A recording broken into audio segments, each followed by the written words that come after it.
When we say farmer-centered, I'm really thinking about farm viability.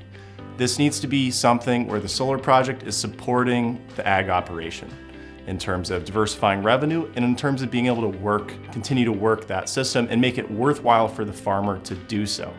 What we don't want to see are projects where the farmer decides it's not worth it for me because the yields are too low, it's too much of a pain to navigate the obstacle course of this solar array.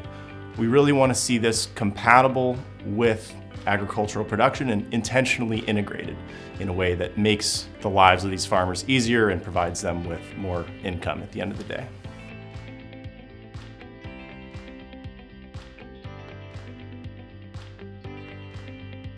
What we've seen to date in the US is 99% of the agrivoltaics capacity is sheep grazing. Now, that's pretty bad right now for crops. What we have seen succeed in terms of crop production is specialty crops, especially in semi-arid regions. So wine grapes have done particularly well.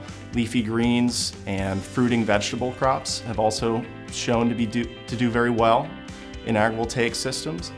I think the longer term view is that we'll have machinery that will take some of the workload off of farmers.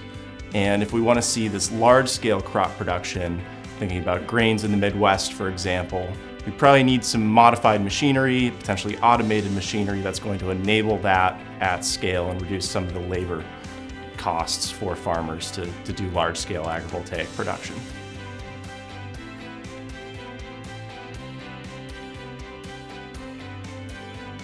There are two key barriers to agrivoltaic deployment today. Number one is simply cost.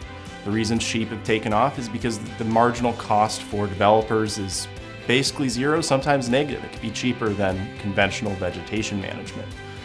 So cost is one, and then the social aspect is another, both for the ag industry and for the energy industry. For the ag industry, this is a new way of doing things. It does take time for technology changes to diffuse throughout an industry. So that's one piece, and there's a challenge where the energy industry is not really good at working with farmers, understanding what are their actual needs to be able to do this effectively.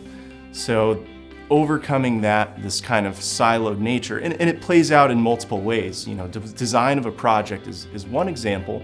We also see this in terms of policy, in terms of, you know, state departments of ag and departments of energy not necessarily coordinating well with one another, which creates challenges as far as, you know, how are we classifying the land use of these agrivoltaics projects?